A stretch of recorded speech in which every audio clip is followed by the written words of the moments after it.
It all started hanging out with that one friend. That one friend that you know, he doesn't do good things, but you still want to hang out with him because he's a cool guy. In the 8th grade, I hung out with that one friend. That one friend that everyone knew he was bad, but still, I thought he was the coolest guy. And he led me into drugs. He led me into finding out just how bad people were. And just from there, I just started going downhill.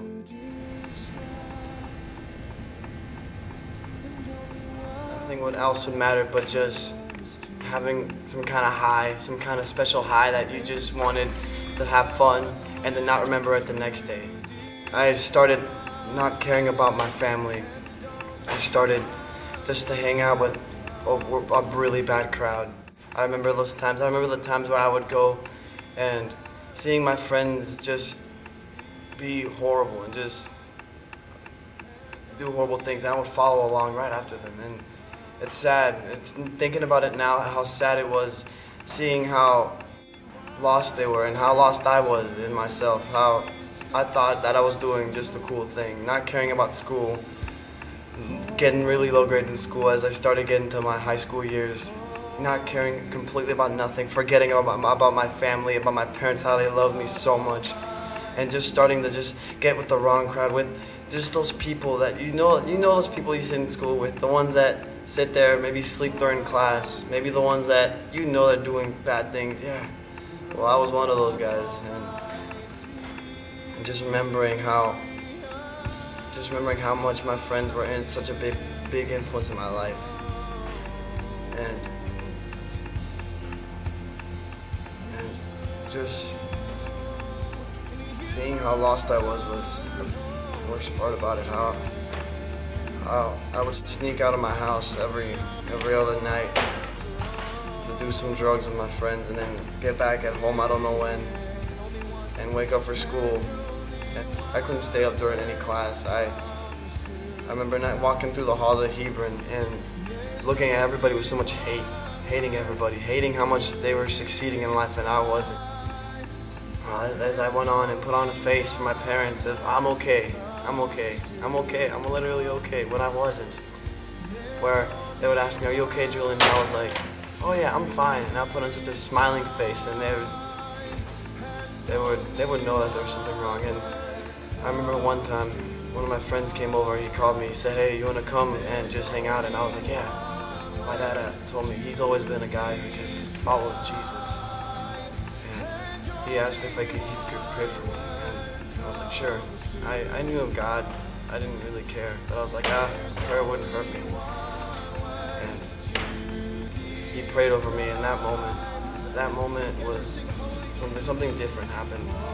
I felt all of a sudden a guilt, something I've never felt before, but at the same time a love that I've never felt before. A love that I remember when I was little that my parents would give me. Such a love that just like overtook my body and just made me feel different. And I even cried. I remember that day so clearly. I remember the prayer lasted longer than any other prayer has lasted. Like, that was about an hour. And my friend came along and knocked on the door, and I told him to get out of here. I don't know what I was doing. And I saw myself in the mirror, and I ran to the bathroom, and I just looked at myself, and I saw my face, and I saw how degraded even my face looked, how I looked horrible, I looked disgusting. I saw something that wasn't what I was.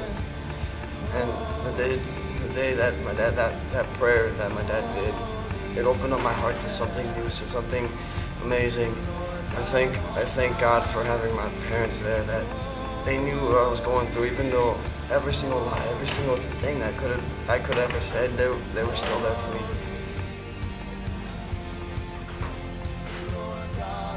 I remember going back to my friends after the prayer that my dad did for me, and having this change of heart, where all of a sudden from being negative, I started thinking a little positive, and I went to my friends. I was like, "Hey, you know what? I think we're doing something wrong here. I think we're doing something wrong." And I remember the look in my friend's face where they just laughed at me, and they looked at me with such a no love. They looked at me and said, "Are you stupid? What are you doing?" And I felt such a pain in my heart because I thought these guys were my friends. I thought these people I hung out with, they cared about me. And at that moment I saw that they didn't care about anything. They only cared about having fun. They only cared about just having a high in their lives. Everything I thought that was is not. And that's when God came and he filled my heart with just like a hope, saying everything will be okay. And I started walking, I started praying with my family, my parents, my brothers. Soon, my younger brothers started falling and started believing in God too. The way I started believing in God, we started getting together and praying and reading the Bible and seeing my father just every single week and every single day looking for God made me just want to look for him more.